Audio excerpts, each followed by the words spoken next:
రైతు సోదరులందరికీ నమస్కారం అండి. మనం చూస్తున్నది ఇది మహేంద్ర సీడ్స్ వాళ్ళది జనని వెరైటీ.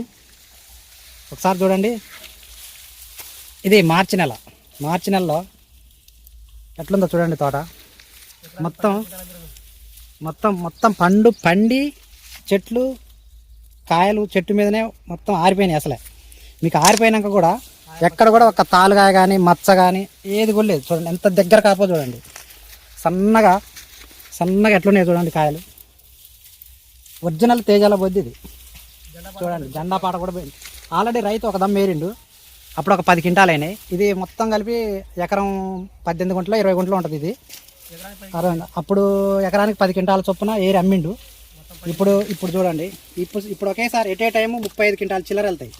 మళ్ళీ ఇంకా మనకి పైన చూస్తే కొంత చివర్లలో పచ్చికాయ కూడా ఉంది. అంటే మరోసారి ఏప్రిల్లో ఏరుకోవడానికి చివర్లలో పచ్చికాయలు కూడా ఉన్నాయి.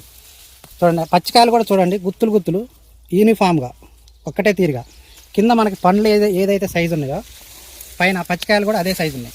ఈ ఒక్క చెట్టు మీకు చూపించి ఈ 2 చెట్లేనే కాదు, ఎక్కడ పోయి చూసినా మీకు చూపిస్తా. చూడండి ఈ చెట్టు చూడండి అట్టున్నాయి. ఏ చెట్టు చూసినా కూడా అంతే ఉన్నాయి.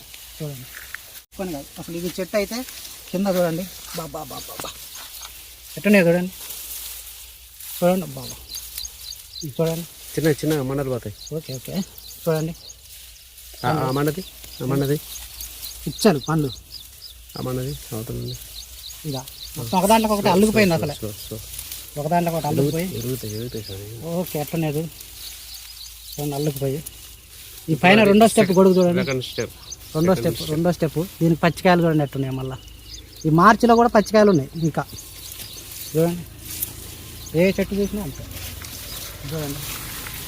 చూడండి ఒక్క దాంట్లోకి ఒకటి అల్లకపోయి పండ్లు అయితే ఎర్రగా చూడండి ఉన్నాయండి. ఇద్దియండి అంకుల్. బాబా చూడండి అట్లనే చూడండి. పచ్చికాయలు కూడా మడతలు అంటే సెకండ్ స్టెప్లో 4.5 ఫీట్ల హైట్ పెరిగిన తర్వాత రెండో స్టెప్లో పచ్చికాయలు చూడండి ఎట్టున్నాయో. ఒకసారి వీటి సైజు కూడా చూడండి ఎట్టున్నాయి సైజు. ఇంకా కూడా పిందెలు పడుతున్నాయి మార్చిలో కూడా. కింద పండ్లు చూడండి. మహేంద్ర సీడ్స్ వాళ్ళది జనని వెరైటీ, ప్యూర్ తేజ వెరైటీ. చూడండి ఎట్లుందో. దీన్ని వేసుకుంటే రైతులకు తిరుగులేదు. ఎకరానికి 35 క్వింటాలకు తక్కువ అసలే కావు బరాబర్గా. ఓకే అండి, థ్యాంక్ యూ.